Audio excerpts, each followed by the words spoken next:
There you are.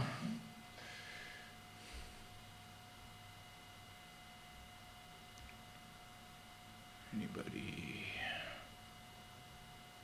All right, excellent.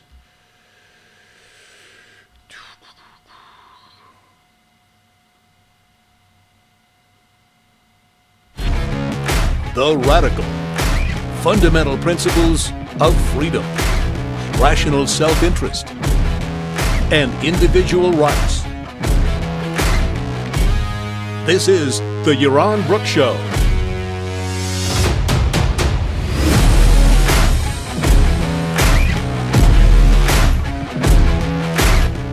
All right, everybody, welcome to Yaron Brook Show on this Saturday evening, and thank you for joining me. Today, those of you who are here live, thank you for listening. Those of you who are going to be listening later today, we're going to be talking about two topics today. One, I think, will be relatively brief, and we'll spend most of the time today, other than, of course, answering your super chat questions, we'll spend on the Joe Rogan interview with Bernie Sanders, analyzing Joe and Bernie. We'll analyze them both and see what you guys think. See what we can learn about Bernie Sanders that we didn't know before. I'm not sure much. Before that, I did want to talk about the breaking news of the day, and that is the what looks like the apparent suicide of Jeffrey Epstein. And I mean, there's not a lot that I want to say about this. One thing I'll say is that it's real tragedy that he was allowed to commit suicide. This is a man who's accused of such a degree of evil and over so many years that this should have made it into court. He should have had his day in court. His accusers should have had their day in court. And that would have allowed us possibly to get to the bottom of this, to get his accomplices, to get the scope and the extent of what this really monster did for the last 30 years. I think the fact that he will not be in court has kind of denied his victims that day in justice, and I think will ultimately deny all of us the knowledge that I think is central to preventing others from doing what he did and preventing people who might be affiliated with him from prevent them from actually getting the justice they deserve. So it's going to be really interesting to see if prosecutors, continue going after the different people involved here, whether it was the woman who procured girls for him, or whether it's his friends who participated in a lot of things, the very powerful, politically powerful, often wealthy individuals in his circle that participated in the rape, the sexual assault on girls, on underage girls.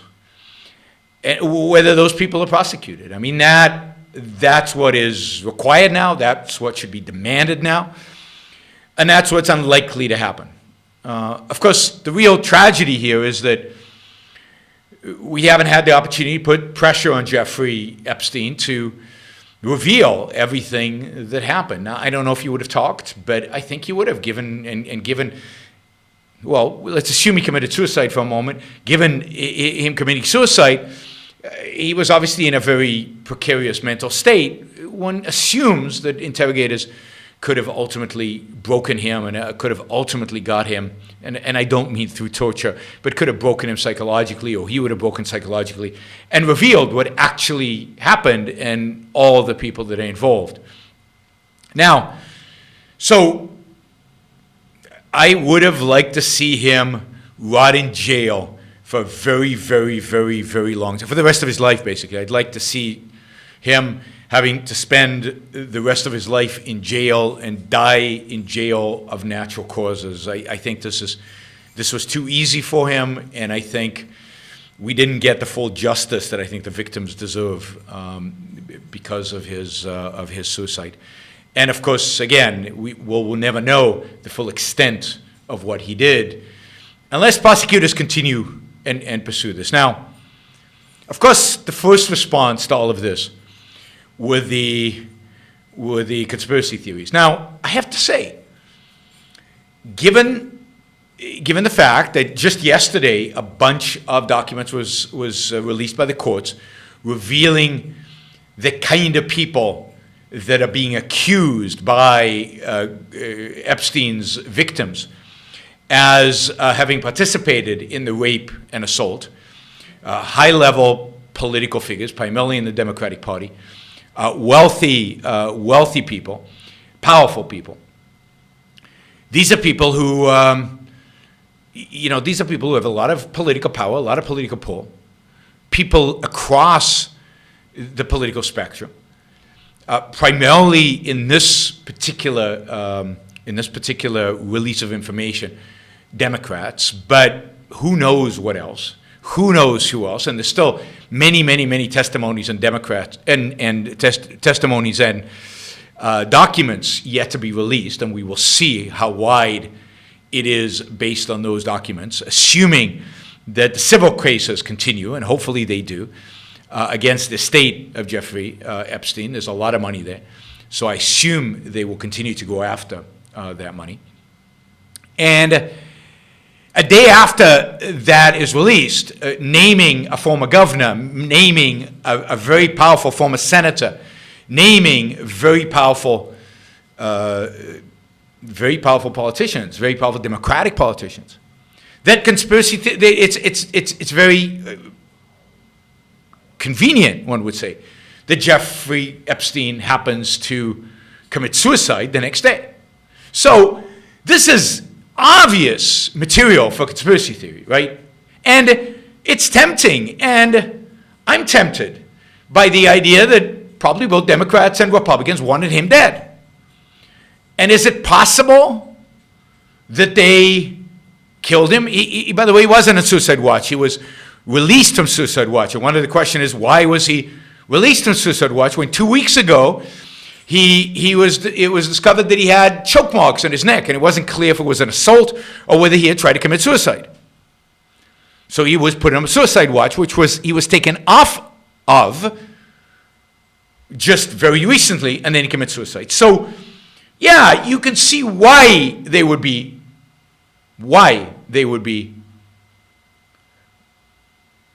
conspiracy theories. Why there would be the assumption that powerful people had him killed, had him murdered. Now, if they did, I don't think they're going to get away with it. I mean, the FBI is investigating, the district attorney of the state of New York is investigating, a district attorney that was independent enough to go and arrest Jeffrey Epstein in spite of all his political connection. If you believe that it was the Clintons who did it, which is the prevalent conspiracy theory, then a Trump Justice Department has any incentive to find that.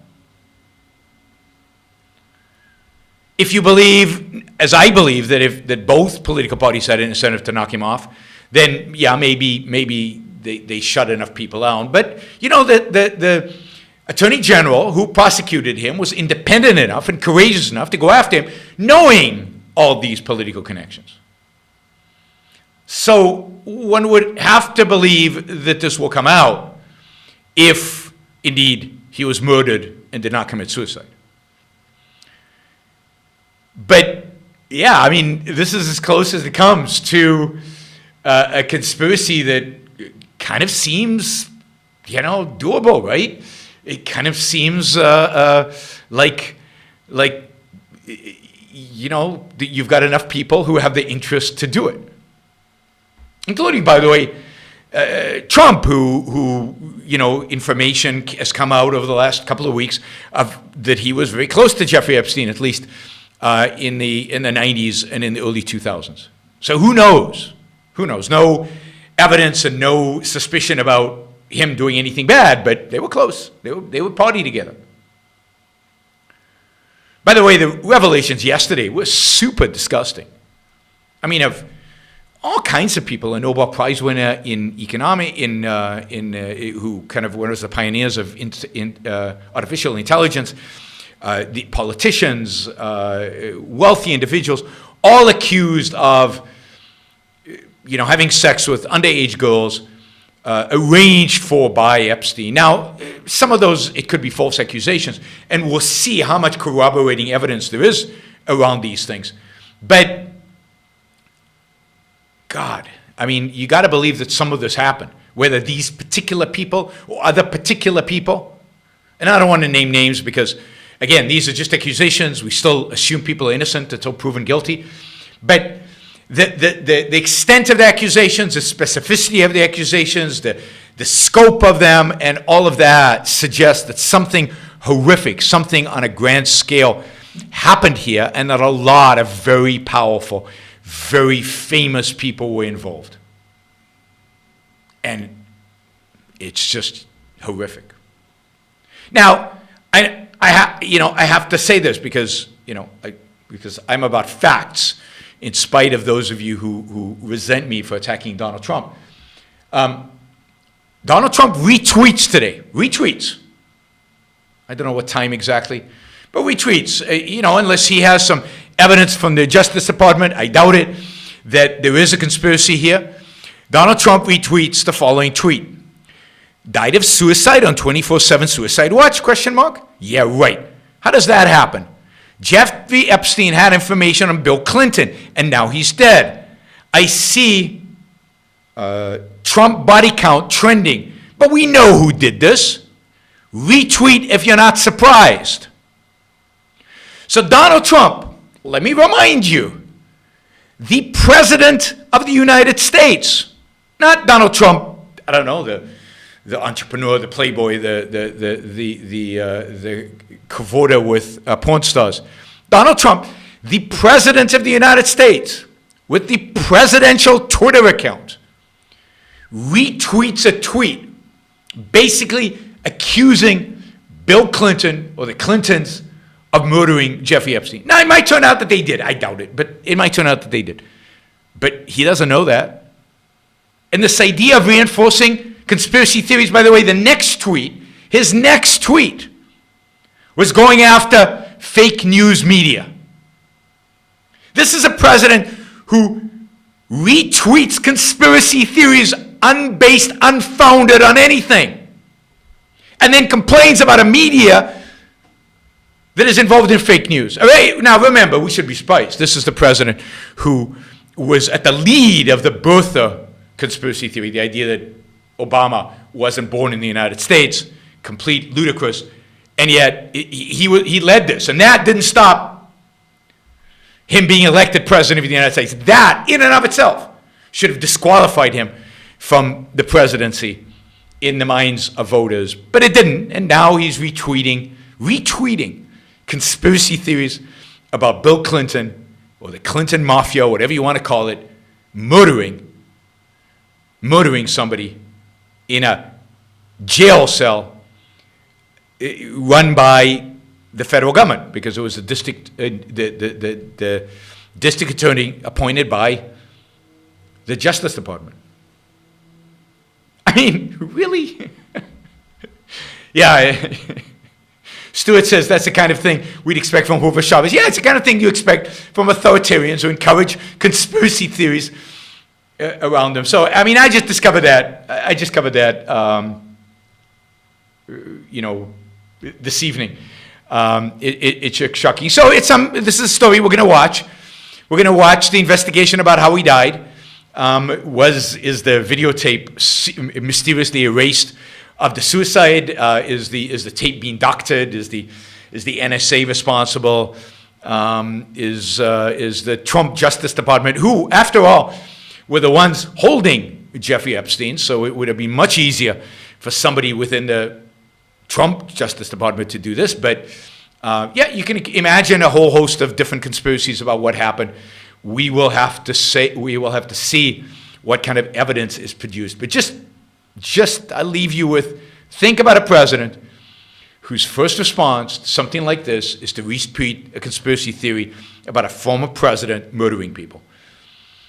With no evidence. That's what conspiracy theories are based on, just speculation. Right? Pretty amazing.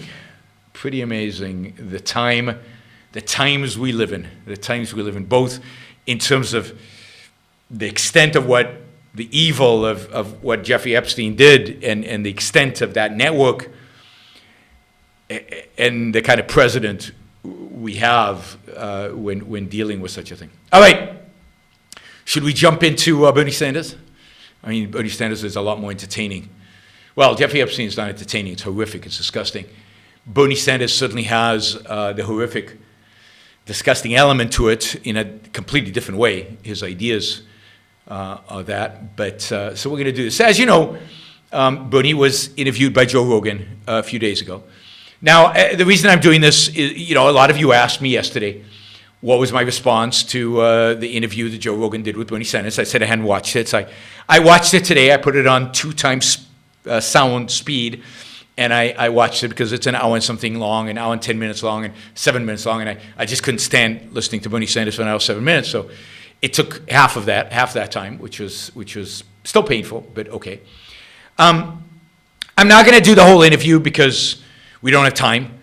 I am going to play the Bernie Sanders segments at 1.5 times speed because it does take so much time, these response videos.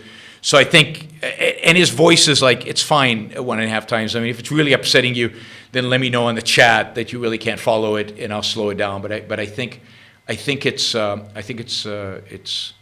doable. And something about Joe Rogan I want to say. I mean, let me just say it's very difficult to interview people. It's very hard to interview. And I find it particularly hard to interview people you disagree with because on the one hand, you invite them on the show for them to express their opinion. You don't invite them to debate. You invite them to express their views and to dig into their views. And a really good interviewer doesn't debate. They challenge. They ask challenging questions that push the envelope a little bit, that cause the viewer, at least, to get deeper into the ideas of the person being interviewed. As I think I told some of you, I was interviewed recently by somebody who we disagree on quite a few things, and it didn't turn into a debate. But he prodded me, and he asked good questions to kind of dig deeper into the issues. And he said, well, we disagree on this a number of times. And he went on, because an interview is not a debate, and you don't invite somebody on your show to debate him. I know... if I was interviewing somebody like Bernie Sanders, I would have to let him speak. That's why I will never interview Bernie Sanders, because I couldn't handle that. I would want to debate him, and a debate and an interview are 2 different things. You can invite somebody to debate, and I have invited Bernie Sanders to debate, and he turned me down, as did Elizabeth Warren and AOC and a lot of others. The debates will be happening, but not with those guys. And so interviewing anybody is difficult. I don't particularly like interviewing people. That's why I don't interview a lot of people on the Yaron Brook show, because I don't enjoy it. Interviewing somebody I disagree with, I find really challenging. You might have seen some of my interviews with Gad Saad, who I like, who is a really nice guy, who I agree with on some issues. I disagree with quite vehemently on other issues. And it's hard to be respectful and to give him the platform because you invited him on your show to do the platform, and at the same time express disagreement. It's just not easy. So now, given that, I want you to watch Joe Rogan here. Now, I don't know that Joe disagrees with Bernie Sanders. He certainly doesn't express any disagreement. The only issue, and I'm not going to show that clip because it's one of the clips I didn't want to talk about with Bernie, because the other stuff I think is more interesting. The only issue Joe Rogan seems to challenge Bernie, seems to express, you get a sense that he might disagree with him on. The only issue is the issue of gun control. He'll push a little bit, and we'll see this clip, I hope, on minimum wage. And then but then he basically caves completely he gives in to Bernie completely. But he doesn't push in a way that expresses, well, there's another point of view here, or, well, you could look at this differently, or, well, really, are those really the facts? So you'll see. I mean, and I don't know I haven't watched Joe Rogan much. I haven't watched this interviewed much. So I don't know how he deals with people on the flip side of Bernie Sanders. But here, he basically come across as a Bernie fan, as agreeing with Bernie on every major issue, except gun control. And there, he at least, he pushes back, but then again, I don't blame him for this. He doesn't really challenge Bernie. But on other issues, he's like, yeah, I mean, thumbs up kind of attitude, which you know, it's sad, because I'd like to have seen somebody not argue with Bernie, but push Bernie, challenge him just a little bit with questions on what we're going to talk about is primarily Bernie discussing healthcare. I want to say one more thing before we delve into this. And I've noticed this with almost everybody I deal with when I debate, and why debating the left, or debating anybody, is so difficult, but I've debated mostly leftists, and debating the left is so difficult. Somebody says Joe Rogan calls himself a libertarian. He might call himself a libertarian, but that's because he wants to smoke pot, and he wants it to be legal, and maybe he wants more drugs to be legal.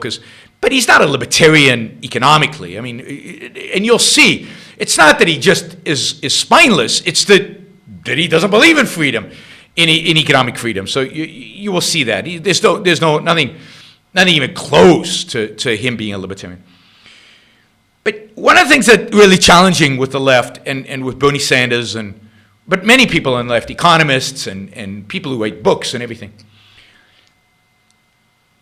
there's no nice way to put it, but it's that they lie.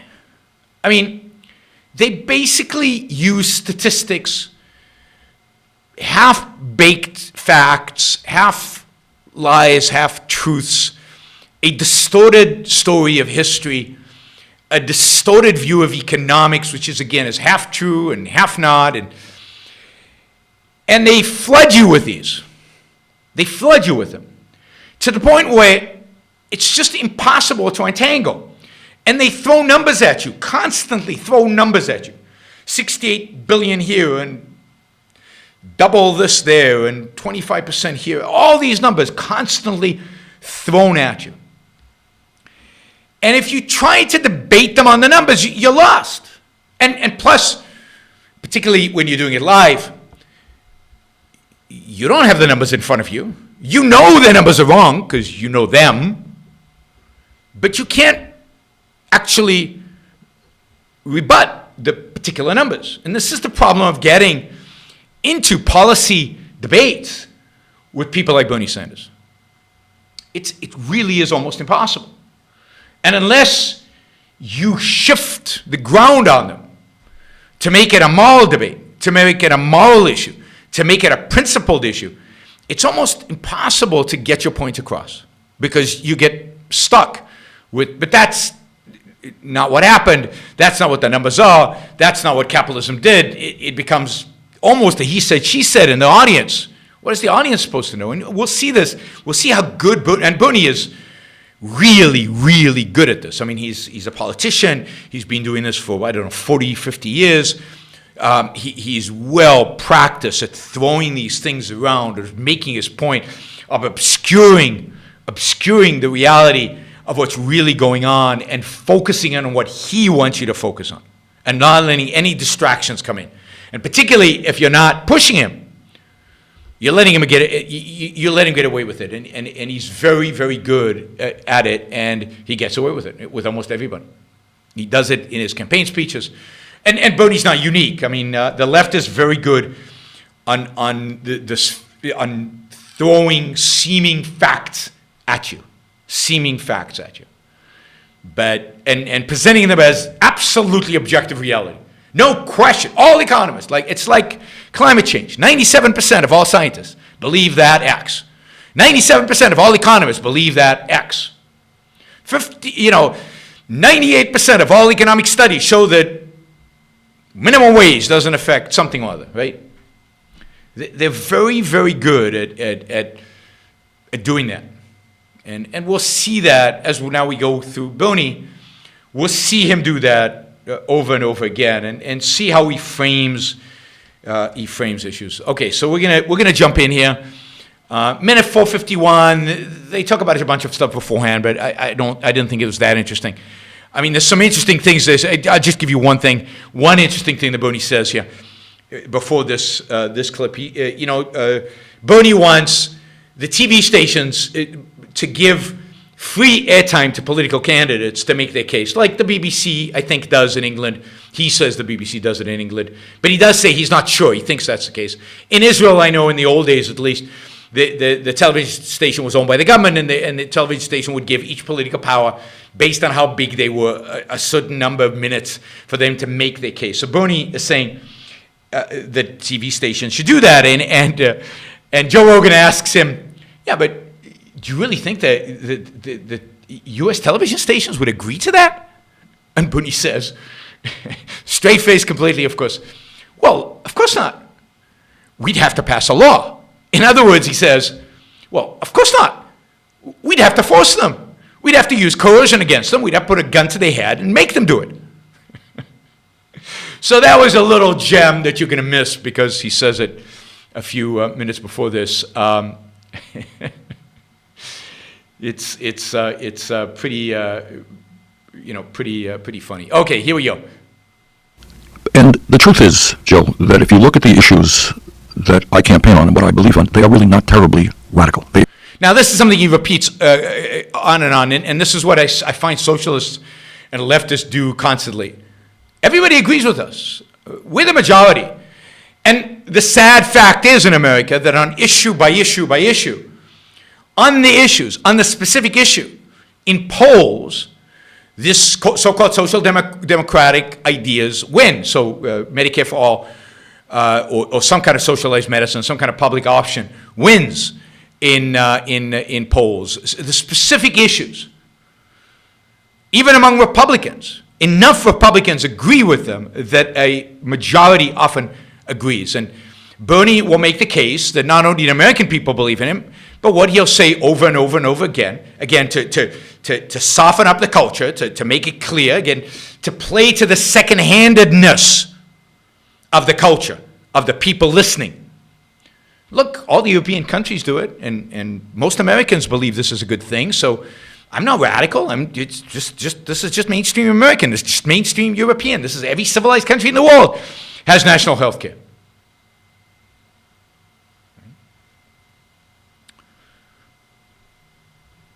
In many countries all over the world. For example, we can start on healthcare. Here we go. Is the idea that healthcare is a human right, not a privilege? Now, that's great, right? This is great. Is it a human right or a privilege? Not that something that's the real alternative. Is it a right or is it a service to be paid for? And this is, of course, the moral point that he just takes for granted. Well, of course it's a human right. And watch Joe Rogan's response. Idea. I don't think it is. It's not. Yeah, Joe Rogan says, well, I don't think that's controversial. Of course it's a human right. This is so-called libertarian Joe Rogan, conservative Joe Rogan, I don't know, whatever Joe Rogan. So healthcare is a right. Now, I could do an hour talk on the issue of is healthcare a right. But think about the implication of healthcare being a right. Healthcare being a right means that you should have access to it at no cost to you. At no cost to you. Which means it should be provided as a duty by anybody who can provide the service. It makes doctors and nurses in the healthcare industry completely at your behest. They are your servants. They are responsible for your life. They have to treat you, whether you can pay them or not. And healthcare, not that this is a right either, but not just life-saving, emergency stuff, but healthcare. You and I are entitled to healthcare. The doctor has a duty now to provide it, whether you pay or not. What do you call that when somebody has to provide you with the service, whether they get paid for it or not? Well, he becomes your servant. He becomes your slave.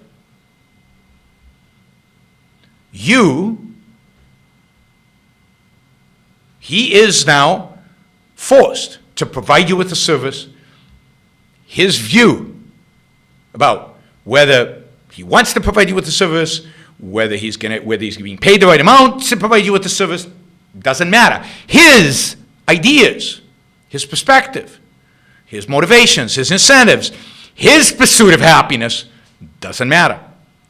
He wanted to be a doctor. By being a doctor, this is what he signed up for. Now, note what a right is. A right is the recognition that each one of us has the freedom to act in pursuit of our own rational values. So, if you have a right to health care, then you're rejecting the idea that the doctor has a right to his own life. Rights here are conflicting. They're at each other. Now, there is a sense in which you have a right to health care.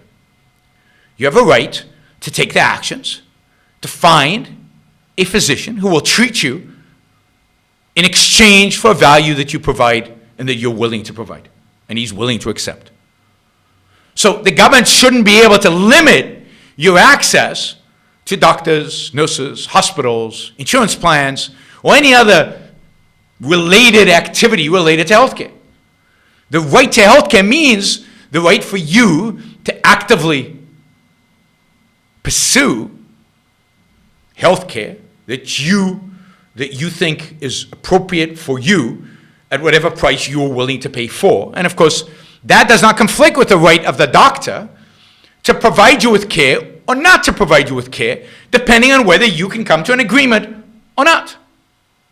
That's how you apply rights to healthcare. But the way Bernie Sanders, the left in general, and much of the right today use the idea of the right to healthcare turns one's rights in quotes, against the others. It is the denial of the rights of producers, and we'll see that as a theme for Bernie, the denial of the rights of producers for the sake of those in need. This is altruism to the extreme. It places the needs of those who need healthcare above the life, the rights, the freedom of those who produce healthcare. And remember, healthcare, like any other value, needs to be produced. Other than the air we breathe, pretty much everything else that we need in order to survive as human beings needs to be produced. Somebody needs to produce it. One of the things you see with thinkers, both left and right, unfortunately, is their assumption, and this is true of many economists as well, their assumption that the stuff is just there. Now it's just a question of whether we have access to it or not. And that's the assumption throughout Bernie's discussion of healthcare, and we'll see that when he talks about drug companies, that the ability to provide healthcare is just there. It doesn't need to be produced. Drugs are just there. Somebody has to produce them. And those people have rights as well.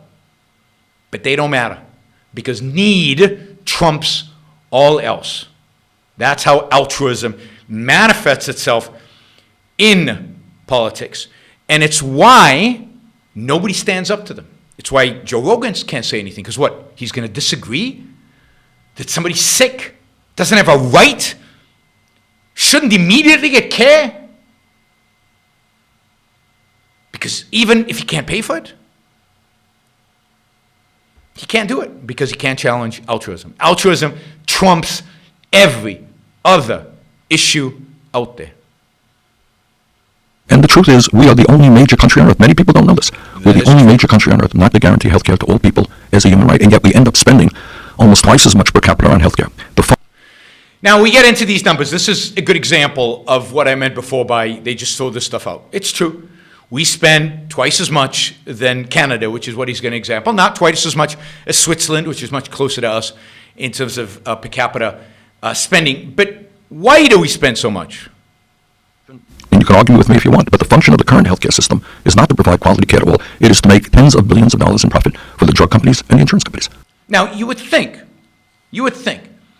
given how much time they spend talking about profits of drug companies, you would think that drug companies in the United States were fabulously profitable. That their return on capital was amazing, was huge, was humongous. that they were the most profitable industry in the United States. But it turns out none of that is true. Generally, healthcare, as an industry, the return on capital is quite low.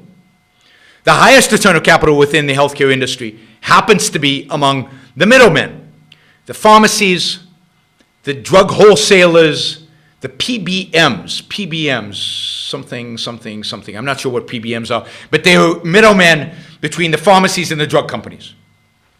And there's a reason why they have the highest profit margins, because the industry is so convoluted, so distorted. I'm not just talking about drug development, but everything, the distribution of drugs is so distorted by regulations, by controls, that those who have managed to play the regulatory game and capture those areas have made large profits. Drug companies have relatively low profits, medium relative to other industries. For example, half of what computer science companies make in terms of profits. The internal rate of return on drug companies is 3.2%. That is pathetic. I wouldn't invest in anything at a 3.2% interest rate. Their return on capital, their return on investment, average. But you wouldn't know that from hearing Bernie Sanders. Bernie Sanders is all about, they make so much money, huge profits. And yet, that's not the case. And indeed, the return on capital has been in decline for the last, 6 years, 7 years. And that is true in general in medicine, in the private sector. Massive declines. What Bernie also doesn't tell you is, yes, the United States spends double, but where is that money spent? So, this is the thing. To really combat this, you have to go look at graphs. You have to go look at data. Who wants to do that? And who has time to do that? But if you really want to understand what these guys are talking about, you have no choice. It turns out that the United States spends, as a percentage of GDP, in the public sector about the same as most other countries. But that's weird. Most other countries treat almost their entire population with the public sector. In the United States, we treat a much smaller percentage of the population, now granted the older, but a much smaller percentage of the population with the public sector, and we spend the same. So it means that we've got a public sector that is far less efficient, and this is true of all welfare programs. Welfare generally in the United States is delivered far less efficiently than it is in many of these welfare states. And there are a variety of reasons why that is. But the fact is that Medicare and Medicaid are fabulously inefficient. And that's why it's very, very expensive. Now, over 50% of every cent spent in the United States is spent by the government. Bernie wants it to be 100%. The 50% is unbelievably inefficiently spent. And now you want to make it 100%. That's not going to reduce the amount of money spent on healthcare in the United States. Because what's driving that is, to a large extent, the public sector, the government sector. Now, you could go on and on and on about these kind of things. Do you know what the percentage of the U.S. budget dedicated to healthcare is? Anybody know that? What's the percentage of the U.S. budget dedicated to healthcare? How much of the government's money, of our money, taxpayer money, of the budget of the federal government is spent on defense? Anybody know? I'm looking at the chats. I don't see a number. Oh, wait. 40% on defense? No. It's about 10% of defense. 39.5% on healthcare. So maybe Leonard was saying 40% on healthcare. You're right. Just below. No, it's 40% on healthcare. 40%! And Bernie wants to do Medicare for all. Just think of the numbers. But everybody does it. Every country in the world does it. Now, It is true also that the United States healthcare system, the private sector healthcare system, is very inefficient. It's very unproductive. Costs are way too high. I'll put it differently. We don't even know what the costs really are. And that is because of regulations and controls, and there's no market. It's because of government intervention. It's not that we're comparing capitalist free market healthcare system United States to Canada. I don't know what we would spend in a truly free market in the US. I suspect significantly less than we do today if we are 100% private. But we don't know because we're not. And because the private sector is so distorted by controls and regulations and restrictions left and right on everything, including which stem cells you can take from your own body to inject back into your own body. So to say that the American healthcare system is twice as expensive as the Canadian healthcare system is just complete distortion and completely meaningless. Yes, technically that is true. What does it mean? Plus, the other question obviously is, what is the optimal amount of money to spend on healthcare? What is the optimal percentage of GDP to spend on healthcare? Who gets to decide that? Should we have a central planning committee that sits down and says, oh, I think this year we should spend 10% of GDP on healthcare. And next year it should be 20% of GDP on healthcare. Who gets to decide that? I mean, I know that I have, quote, wasted a lot of money on healthcare in my life. Like, I'll give you a real example. A real example. So I once had something called third eye palsy. It's an infection. It turns out it was an infection in the nerve that goes down to my eye, and the muscles around the eye stopped working because of that infection in the nerve that goes from the brain to the eye, right? And I had this, but I didn't know what was going on. My doctor didn't know what was going on. Nobody knew what was going on. It's very rare. It's very unusual. So what did we do? Sent me immediately to the emergency room, and I got an MRI. And the MRI, because he was worried I was having a brain aneurysm. And the MRI was negative. Everything looked fine in the MRI. Wow, I wasted a bunch of money on getting an MRI. And it didn't show anything. So that's a waste. Then he said, we should look deeper. So we got the next morning. I mean, just the speed of this is unbelievable. You can't get this kind of speed in any healthcare system in the world. So the next morning, I got a CAT scan with color of my brain. And it was negative. Everything was normal. Man, was I spending money like crazy, wasting valuable GDP on healthcare. Yeah, my healthcare. I wanted to exclude some horrific options, and I was spending my money and my insurance company's money, who voluntarily insured me before Obamacare. And it turned out to be negative. But on the numbers, if you look at evidence-based medicine, or you look at all the different standards that supposedly they have, it looked like I just wasted a bunch of money because there was I didn't suffer from any of those things they were looking for. Now, that was good news for me, but bad news for GDP spending, for healthcare spending as a percent of GDP, very bad. So yeah, maybe the United States spends an optimal number of dollars on healthcare. Not so much to extend life, but also to give us peace of mind. Maybe we're so rich. By the way, we're about 35% richer than Canadians on a per capita GDP basis, whatever that's worth. 35%. Maybe we've reached such a state of wealth in this country that we're willing to spend $1 gazillion in order to reassure ourselves we don't have certain diseases, and that costs money, and that inflates our healthcare spending numbers. Who knows? But the very fact that we're spending double means something's really bad about American healthcare system, about America's spending. Right? Again, and I'm spending a lot of time on this because these kind of issues come up over and over and over again. Whenever you hear people talking about healthcare, these are the kind of issues that come up, and they don't know what they're talking about. They're not giving you the context. They're not giving you the reality. They're giving you canned statements that don't really mean anything. And you have to dig deep to figure out what's actually going on. Oops, what's going on my screen?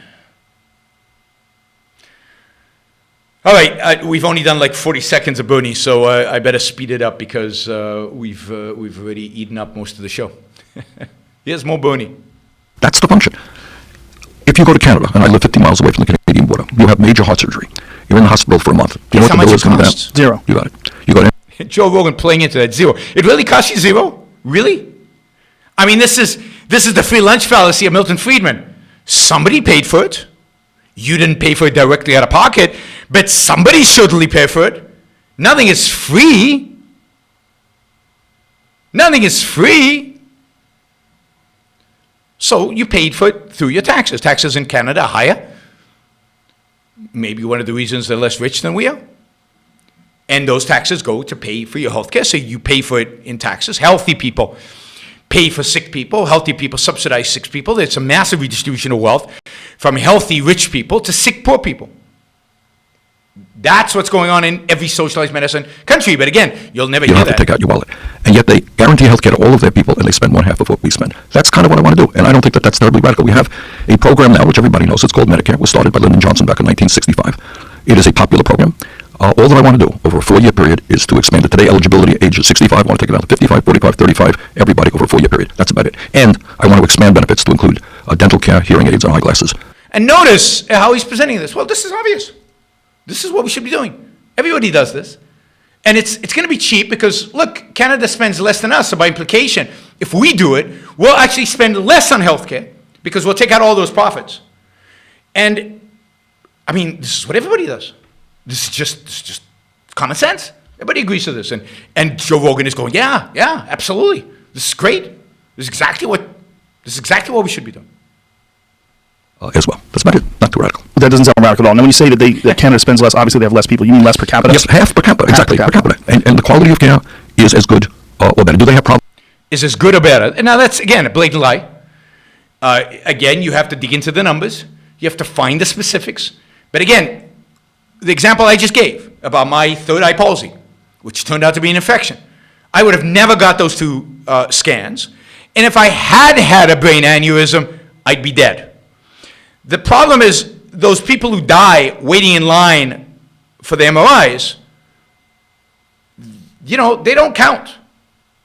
People, and this happens in the NHS in England and happens in Canada, and nobody cares about them. They just die.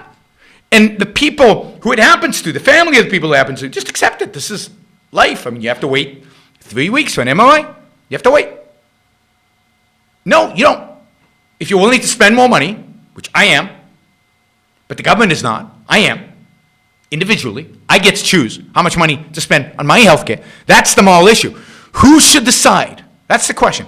Who should decide how much money you should spend on health care? I say it's me. I should decide. I should make the choices. There are trade-offs in life. Should I buy a fancy car? Save money for my health care expenses. Should I buy a bigger home? Save money for health care expenses. No. You shouldn't have that choice. Choice is bad.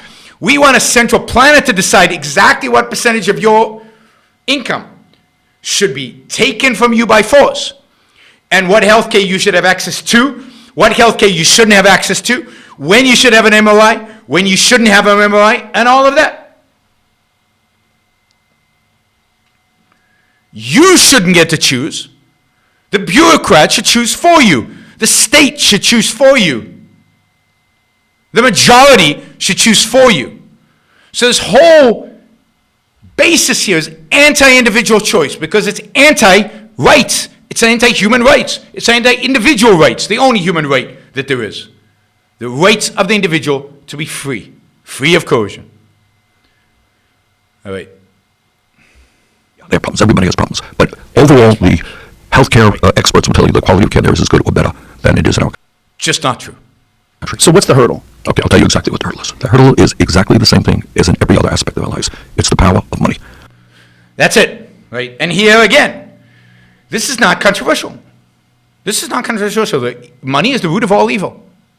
And if it's not money, then greed suddenly is the root of all evil.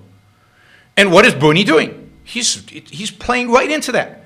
And it's so easy to accept. And again, I don't know that you're going to find many Americans who disagree with this. He says, yeah, the problem is the moneyed interests. The problem is money. Not that we haven't convinced enough people. Not, I don't know what excuse you could come up with. It's those evil corporations. It's the wealthy. It's money that's evil. Money, right? Money created by the producers. Wealth created by the producers, by the same corporations he's gonna vilify. Money is just a representation of that wealth, at least in a free society with free banking. Money. Money. All right, listen to this. Over the last Somebody says it's not money, it's corruption. Well, but he implies that by allowing people to have their money, it's necessarily going to corrupt. And the only way to stop the corruption is to stop the money flow. So what he wants to do is reduce the profits of the drug industry, for example, which don't have very high profits, don't have particularly high profits relative to other industries. Reduce their profits so they have less money to corrupt politics. I want to do away with corruption. How do you do away with corruption? Get politicians out of healthcare. Get politicians out of business. Get politicians out of the economy. And then there's nothing to bribe them for because they have no favors to give. His solution is to take all the money that rich people have, to tax it away, to regulate it away, to control it away so that they have no political power. And at the same time, destroy their lives, all of our lives really, and the economy of the United States. 20 years, the drug companies alone Here we go. have spent $4.5 billion in 20 years on lobbying and campaign contributions. It doesn't seem like a lot, $4.5 billion in 20 years. That's what, 200 and something million a year, an industry that is constantly under attack, that is massively regulated. Remember, over the last 20 years, they probably spent a huge amount trying to fight for or against Obamacare. Many of them fought for Obamacare. Over the last 20 years, they've had multiple attempts. For example, George Bush, I think that's in the last 20 years. Maybe not. George Bush, yeah, Bush would be in the last 20 years. Trying to increase Medicare. Maybe they lobbied for it, against it, I don't know. But this is an industry that is constantly in the crosshair of politicians. I'm surprised they only spend $250 million a year on lobbying. One would think they would spend much more. Now, obviously they don't do a very good job at it because the general perception of them is that they're the bad guys. Now remember who drug companies are. Drug companies, these evil bastards, right? Remember who they are. I mean, second probably only to the oil industry, they're the givers of life. They're the givers of life. I mean, think of how many lives are saved every year because of the drugs drug companies have invented, produced, marketed, distributed, made available to all of us. Millions and millions of lives, from chemotherapies that today are curing more and more cancers, to I don't know if you believe in statins that reduce people's cholesterol, but we've seen a massive reduction in heart disease over the last few years, to all kinds of rare diseases, to just simple stuff like antibiotics and new antibiotics, to Advil, aspirin, and tons of other types of drugs. I mean, they are life givers. But note how he despises them. And it's not just them. Bernie Sanders despises producers. He despises the productive. He despises the people who actually work and change the world, who actually produce the life-giving stuff that makes our life better constantly. Whether it's tech companies, energy companies, drug companies. He despises them. And so do all these, leftists and statists of every political bent. Hateful.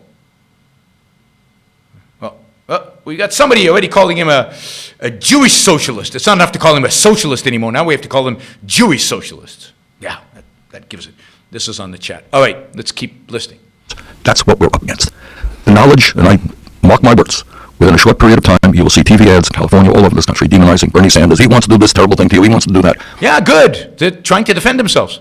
They have unbelievable amounts of money, and politicians are frightened of that power. Give you Really? Really? Politicians are frightened of the drug companies. I mean, it's exactly the other way around. Exactly the other way around. By the way, for the anti-Semites watching this, I'm a capitalist Jew. If he's a socialist Jew, I'm a capitalist Jew. So I don't know. You have a preference on what kind of Jew you like, or what kind of Jews you hate? Yeah. Back in 2016, I got involved here in a little way with an effort on the part of the nurses to control the cost of prescription drugs in California. You may recall that effort. Yeah, so we want price controls. The nurses in California were behind an effort in California to control prices. Price controls. Those have worked wonderfully throughout history. Price controls are one of the best, brilliant strategies. It was a ballot item in one state here in California. Do you know how much the drug companies alone spent to defeat that effort? They spent $131 million. Good. Yay for the drug companies. Yeah, we didn't get price controls. Something that I believe should be unconstitutional. It is horrific in terms of its consequences and outcomes. The drug companies saved California from a horrible mistake. Ballot item in one state. All right. Last year, the top 10 drug companies made $69 billion. Is that a lot? I don't know. 69 billion. It sounds like a lot, but is that a lot? I don't know. Again, average profitability. Drug companies are not more profitable than any other business in the United States. On average, they're very average in that sense. A week ago, I went to Canada with a number of Americans who are dealing with diabetes. We bought insulin in Windsor, Ontario for 1/10 the price, 10% of the price, same exact product being charged in America. So here's another example of just a blatant lie. I mean, it's a sophisticated lie. That's what makes it hard. Really? He bought it for 1/10 of the price? Now, it's true. Drugs are cheap in Canada. Canada uses coercion against drug companies in order to get low prices.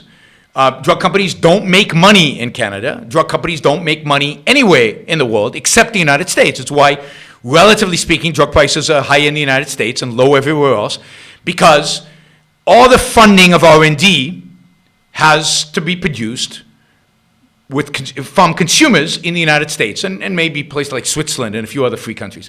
Because other countries basically use coercion in order to drive the price close, not completely to a profit margin of zero, but very close to a profit margin of zero. So if you're going to make money so that you can invest in R&D, you have to make it in the U.S. Have to make it in the U.S. So yes, drug prices in the United States are higher than drug prices in Canada. But 1/10? Does that make any sense? Is that real? Well, no.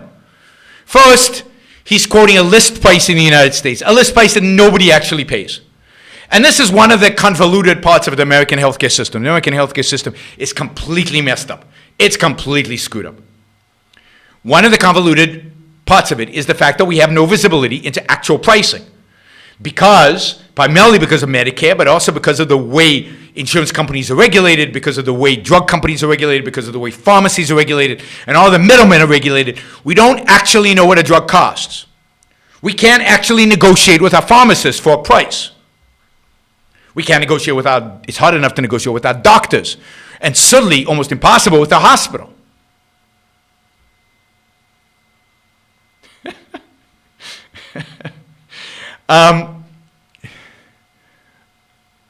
And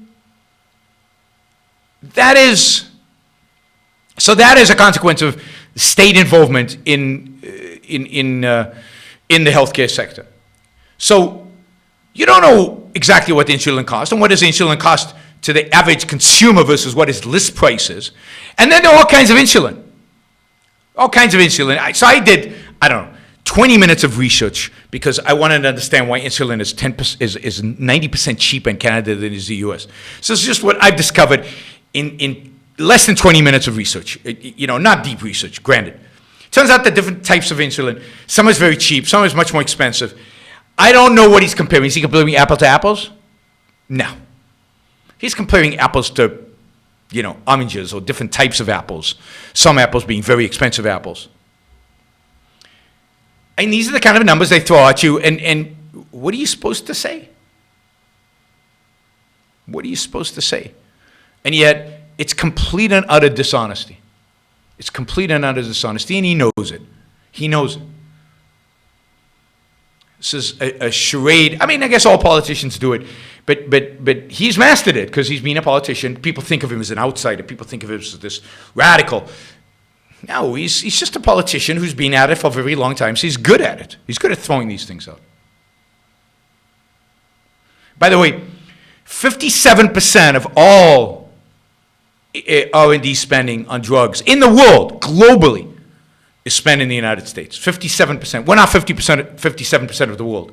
Even our economy is not 57% of the world economy. We pay a lot for drugs because nobody else will. And the drug companies have to make whatever profit they make here because they don't make any profit in Canada. They don't make any profit anywhere else. And there are no drug companies in Canada. They're all here in Switzerland, who happen to be the two freest countries when it comes to healthcare. That's why they have the drug companies. And those two countries overwhelmingly support the R&D of everybody else. And indeed, I've always said, I think it's something like 75% of all healthcare innovation happens in the U.S. Now, don't hold me to that number because I don't know exactly where it comes from. A medical researcher once told me that, and I can't find complete verification of it, but it makes sense to me. 75%. Imagine if you socialized healthcare in the United States, if you made it Medicare. So drug companies couldn't make any profits in the U.S. Doctors would have to follow government guidelines on the kind of research they did, the kind of products they produced, the kind of treatments they gave. Everything would be dictated by the government. What do you think would happen to innovation in healthcare? I mean, there's no question. We know exactly what would happen. It's happened in France. It's happened in Germany. It's happened in Europe. It plummets. It basically disappears. And who would suffer? The whole world. So what is happening today is that the entire world, including, by the way, the Cuban healthcare system, which many socialists rave about, the Cuban healthcare system, free ride. They get a free ride off of American innovation that happens in America, funded mostly by private money. Now, yes, the basic research is funded by government because they've crowded out all private money. But the actual application is all private money. If you destroy that private market, if you destroy the ability of doctors to innovate, to experiment, to try new things, not only will Americans suffer, everybody in the world will suffer. Everybody in the world, from poor kids in Africa, to wealthy Europeans, to poor Chinese, to everybody in the world benefits from innovations produced by the relative free market in healthcare that exists in the United States. Take that away, everybody is worse off, not just Americans. So you Europeans out there, you Asians out there, you Africans out there, I'm missing some continents, you Australians out there, you should be rooting against Medicare for all or any other kind of socialized system to ever come to the United States. So you got drug companies that are engaged in collusion and in price fixing, who are incredibly greedy. Collusion and price fixing is, you got proof of this? As he showed this proof to the Justice Department? Because there is antitrust laws. I think they're evil. I think they're bad laws, but why haven't they gone after them? I mean, because, I forgot. They're afraid of the drug companies. Ooh, just like they were afraid of Rockefeller. They broke him up.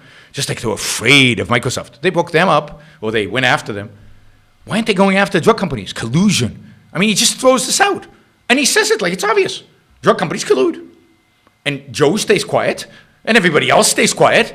I have to stop him literally every 2 seconds of his speech because I'm the only one saying, no, everything you're saying is wrong.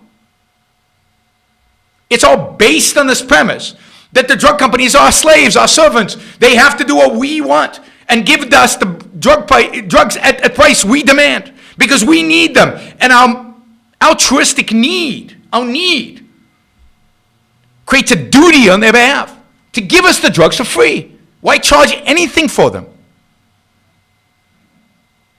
And if they're not, then there must be evil bastards who are colluding. That's it all derives from the moral premises. Once you accept the moral premises, everything falls apart. You can't, and this is the problem of defenders of capitalism, this is the problem of Joe Rogan, this is the problem of everybody. They can't attack altruism, and therefore they can't attack.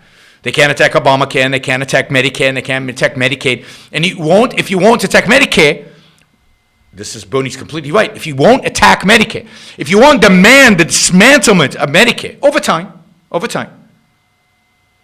then you can't fight against socialized medicine.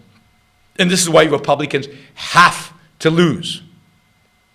There is no way, no matter who wins elections, that Republicans can resist being the ones to socialize the American healthcare system. And the one compromise the Republicans will make that Bernie will not is Republicans will have a two-tiered system. What somebody asked me in the super chat that what's my opinion of the opt-in public option? Public option is a two-tier system. You can choose to stay in the private sector or to go to the public sector. It's a disaster. It's horrific. The public sector keeps driving up costs. And those costs are driven up for the private sector as well. The private sector keeps shrinking because things get too expensive. Insurance companies start failing, and you're forced to go into the public sector. You can see that in England, where there's always been a private option, but it's shrunk and shrunk and shrunk and shrunk and becomes less and less and less effective. And Brits who have money, who need treatment, come to the US because they can't get those treatments in the UK anymore. Public option would be a disaster. Again, you're stealing people's money to provide the public option. We have a public option. It's called Medicare. We have socialized medicine. It's called Medicare, socialized medicine for people over 65. That is wrong. Any government involvement in healthcare is wrong. The role of government is to protect our individual rights, not to give us stuff. Protect our rights. And protection of rights requires them to have a police, requires them to have a military and a judiciary, and that's it. That's it. They can't give away other people's products. They can't steal from one person and give to the other. That is a violation of rights, not the protection of them. All right, I'm going to let Bernie speak. The result is many elderly people, many working people simply cannot afford the medicine they need. It's unbelievable. And the reason for all of that stuff is we are the only country in the world that does not negotiate with the drug companies. They can charge you any price Negotiate. You mean bend their arms and put a gun to their head? they want. And that has to do with the fact that we don't have a national health care program. Medicare is not negotiating, etc. Is this something that can really be implemented inside of 4 years? Yeah, it seems like it's an enormous... Well, of course. I mean, we've got guns. We've got laws. We can implement anything quickly. Well, I want you to think back, Joe. In 1965, you had Lyndon Johnson as president. And by the way, this idea of national health care, this has been talked about literally since Teddy Roosevelt. It's not a new concept. Healthcare is a human right. That's what Teddy Roosevelt was talking about. That's what FDR was talking about. Harry Truman was talking about it. Kennedy was talking about it. Kennedy got killed. Lyndon Johnson picked up the mantle. And their idea was, according to people in their administration, we'll start with the elderly who are most... Now notice, again, he's trying to make his ideas less upsetting, less radical. And to do that, he says every other country has it, and we've been talking about it since Teddy Roosevelt. Everybody's wanted this. The American people want it, he keeps telling us. It's just those evil drug companies, if they just got out of the way, those evil drug companies just stopped lobbying, we'd have socialized medicine. Impacted by healthcare costs and sickness will start. And they did in 1965, without the technology we have today. They implemented Medicare. Do you know when Medicare was implemented in 1965, they made projections out into the future about how much it would cost. So they made projections, 10-year projections, 15-year projections. How much do you think those projections were off on the 65, 75, on the 20-year projections? How much do you think the 20-year projections that they made were off by, right? So they said, oh, we're going to spend $10. Well, what do you think they actually spent in, 20 years out? That would be 1985 when they made the projections in 1965. Anybody know by how much they missed? It landed up being more expensive than they thought, by a factor of 2,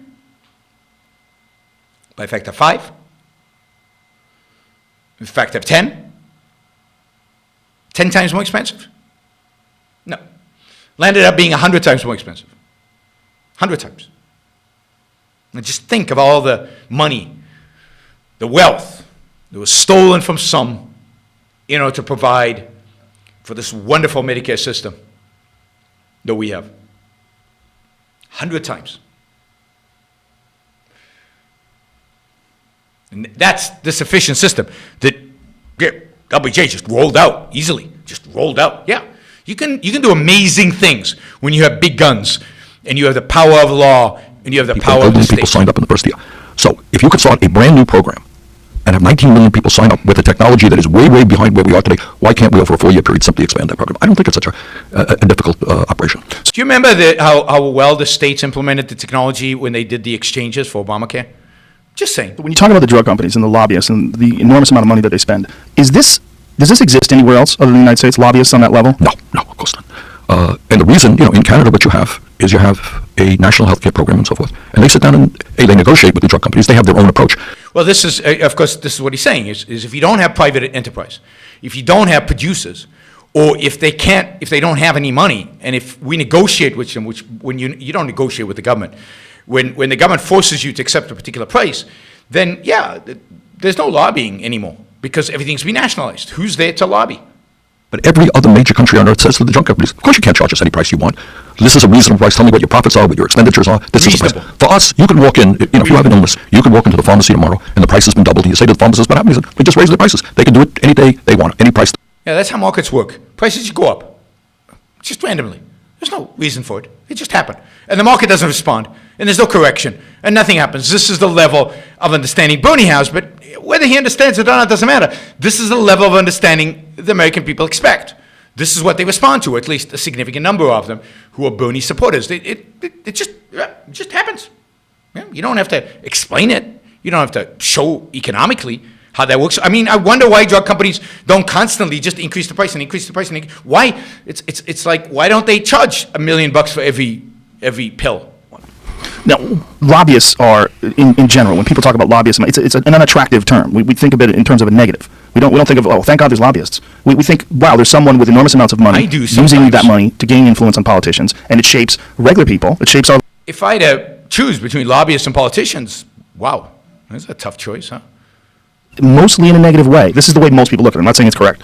Why do we have that system in place? Like, why do we have lobbyists? Why is it legal for someone to spend exorbitant amounts of money to affect our civilization, to affect the way our culture works? Now, the answer to that is because we've given politicians so much power.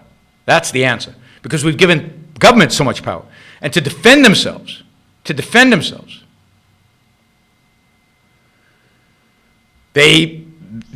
have to spend the money. That's the right answer. But that's not Bernie's answer, of course. And that's not anybody's answer. Whoops. Play. Into a whole new area. Yeah. All right, let's look. All right, let me detour and I'll come back. Please do. All right. Today, in America, you got 3 people owning more wealth than the bottom half of the... All right, here's his wonderful statistics. 3 people own more wealth than the bottom half of Americans. Now, I don't know if that's true. Maybe it is. But that sounds shocking. How could that be? 3 people, 1, 2, 3 people own more wealth, have more wealth than 50% of all Americans. Now, it turns out, now I don't know, I'm just going to make up a number here, but I think it's probably true. It turns out that I, Yaron Brook, have more wealth than, I'm going to guess, 20% of all Americans combined. If you add up the bottom 20% of all Americans wealth-wise, and you add up all their wealth, I'm wealthier. 20% of all Americans, that's probably 60 million people. There are probably 60 million people out there whose combined wealth is less than mine. I mean, Yaron, you must be fabulously rich. I mean, Bill Gates, like rich. 20%. Actually, it's not that hard. Most of you, not all of you, but most of you, are richer than millions of people in terms of wealth. Why? Well, because there are millions of people in America today who have a negative net worth. All college students, basically, have a negative net worth. So when you add up negative numbers, now I know not all of you took AP calculus, but just follow this. If you add up negative numbers, what do you get? A bigger negative number. So if you owe $50,000 on your debt and you really have no assets because you're just starting out in life, then your wealth is negative 50. And if you add that up to the person next to you who's also in a similar situation, now the two of you have a negative 100. So even if I had no wealth, I'd be richer than the two of you. And indeed, I'd probably be richer than about 1 million people who have negative net worth.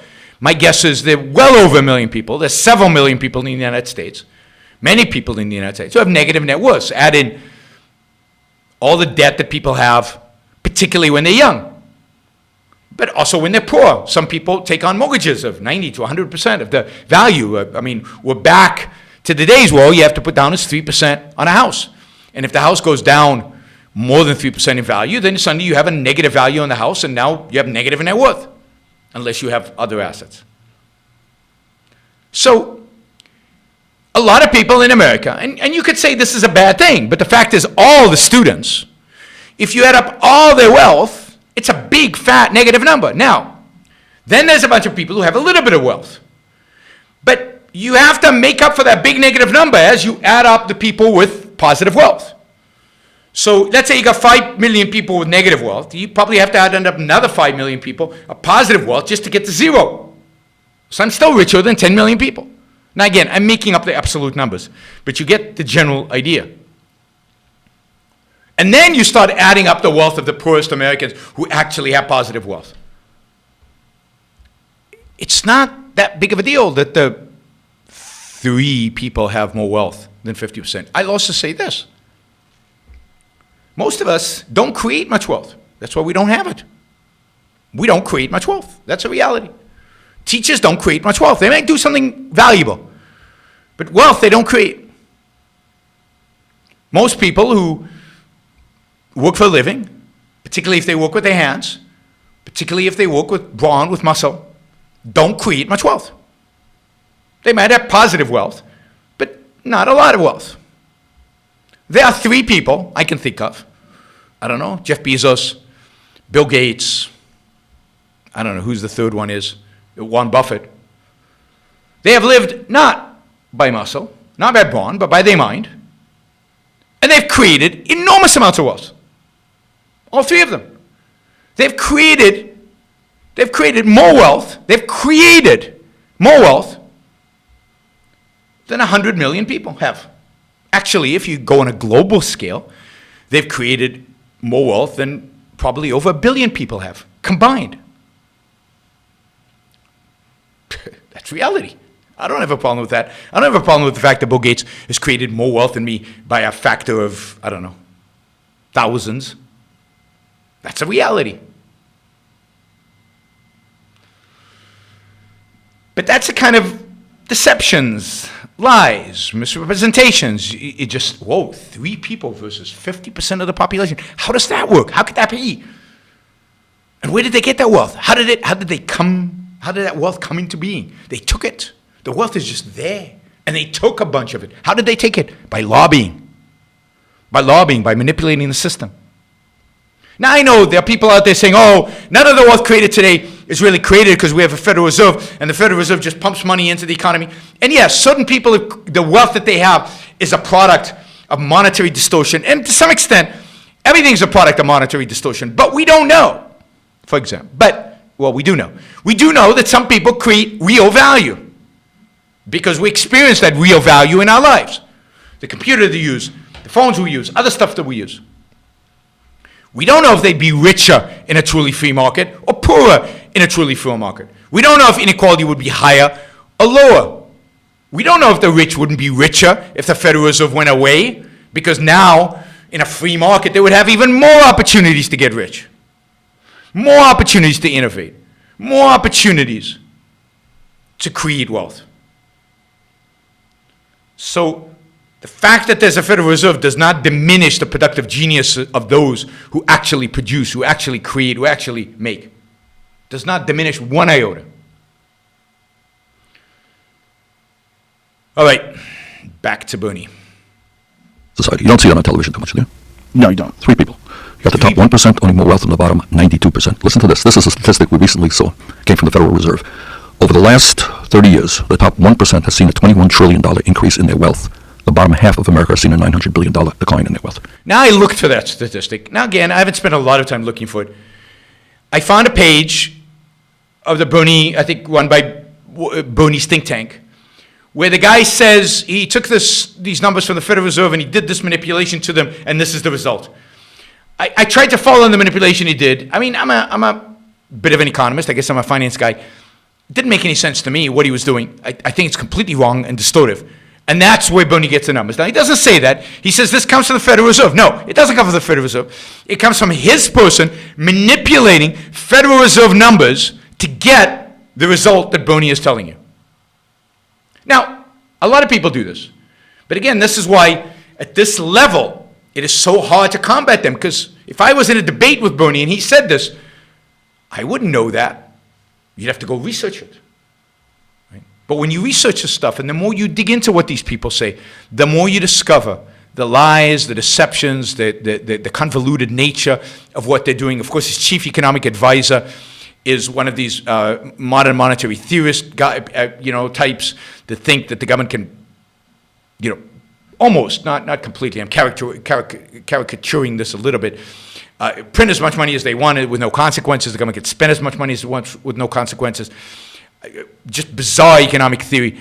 But they don't tell you it's bizarre economic theory. They tell you this is all mainstream. This is all accepted knowledge. This is all straight from the Federal Reserve. So what you have in America today is a relatively small number of incredibly wealthy people. And I deal with these guys every day. People say, oh, we talk about rich. You don't know what rich is, what multi-billion-dollar operations are. Incredible power over our society.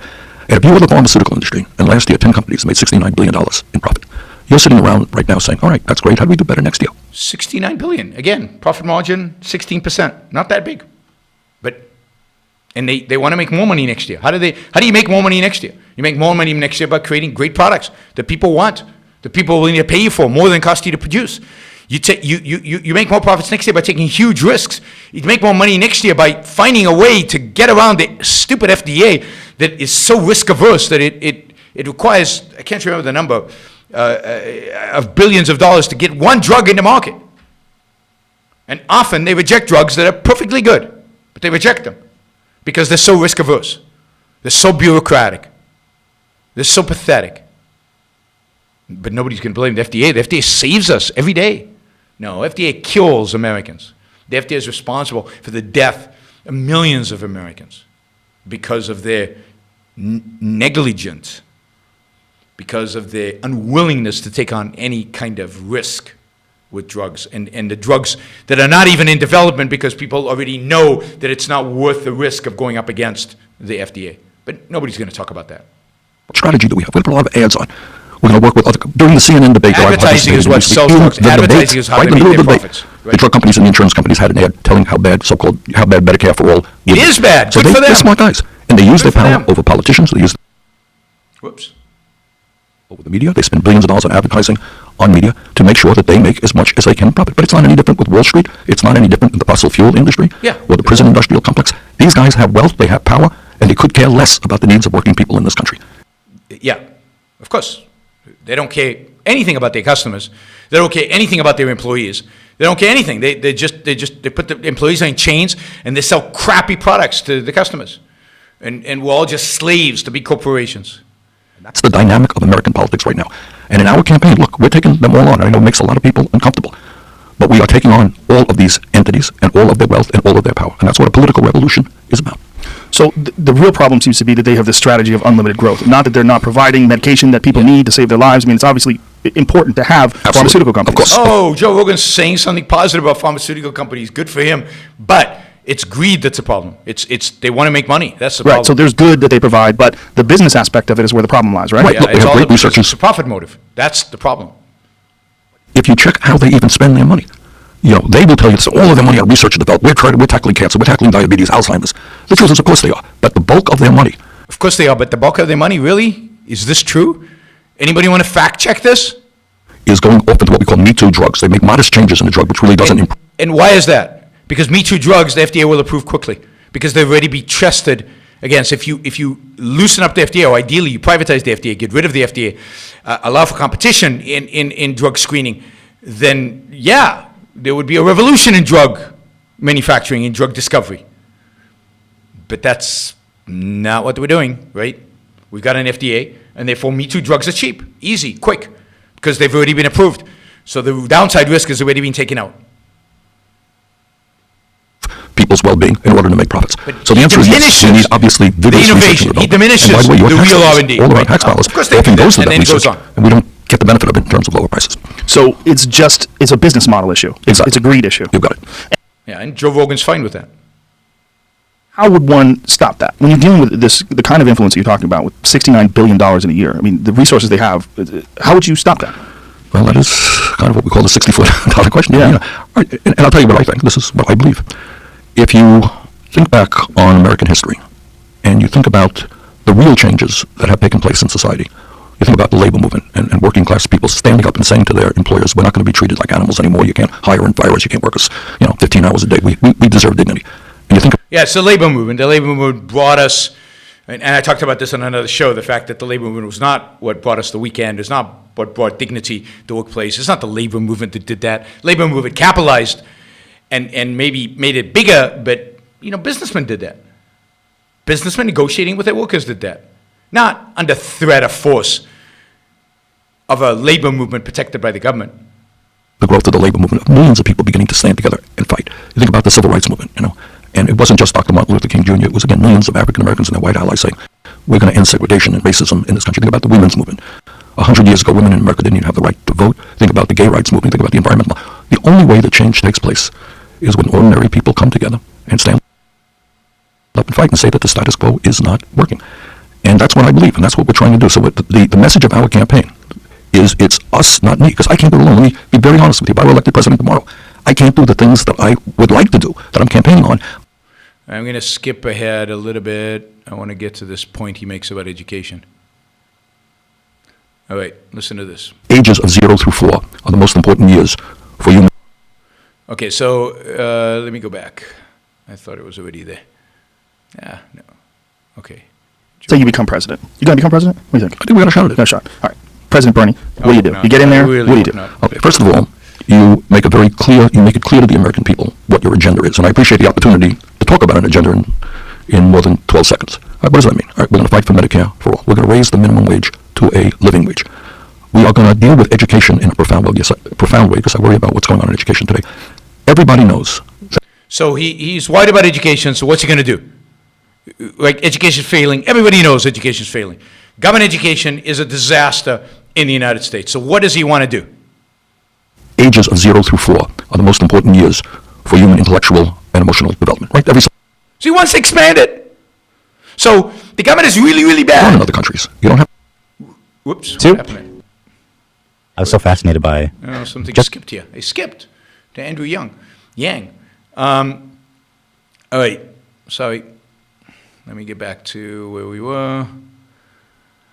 So education government has done such a good job with K through 12 education, right? With the stuff that they're responsible for. That what Bernie Sanders wants to do is expand it now to younger kids, because we've done 0 to 4. Because the government has done such a good job so far with education. Let's grow it. Let's give it to more people, this crappy product. I mean, really? And people take this seriously? So how would that be implemented? Let's say you become president. You going to become president? What do you think? I think we got a shot at it in a profound.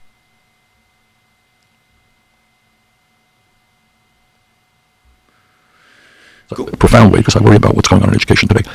Everybody knows that the ages of 0 through 4 are the most important years for human intellectual important for and the emotional government to get development. involved Right? Every in that. psychologist will tell you that. And yet we have a totally dysfunctional early childhood system. We pay our child care workers starvation wages, yet working class families cannot find affordable quality child care. You got our public school systems all around this country, in many of them really being challenged right now. Teachers are underpaid. Teachers are working 2 or 3 jobs. You got kids. No evidence that teachers are underpaid.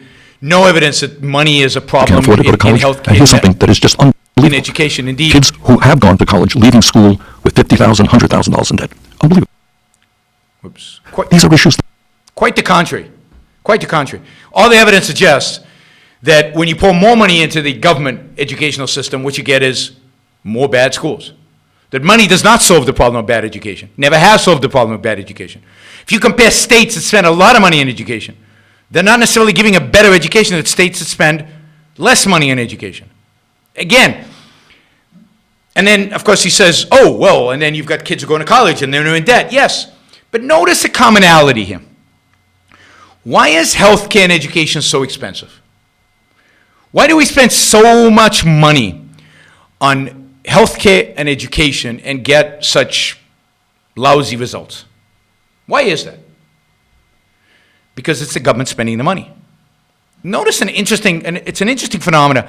And economists supposedly confused by it. I read an article, the title was, Economists Don't Understand This Phenomenon. They show a graph of costs of different items. And some costs are going over the last 20 years. Some costs are going sharply up, and some costs are going sharply down for the last 20 years. And which products' costs are going sharply up? Every product that the government is involved in. Healthcare, government buys over 50% of all healthcare. Sharp price increases. Education, government supplies basically risk-free loans to anybody who wants them. Government supplies those loans. Cost of education, since the government started doing this, straight through the roof, up. Everything the private sector does, everything where there's competition, everything where we've allowed some, call it capitalism, respect for private property, and a little bit of freedom, costs go down. Everything. Computers, LASIK surgery, veterinary care. Even in the healthcare space, anything that's not government produced, prices go down.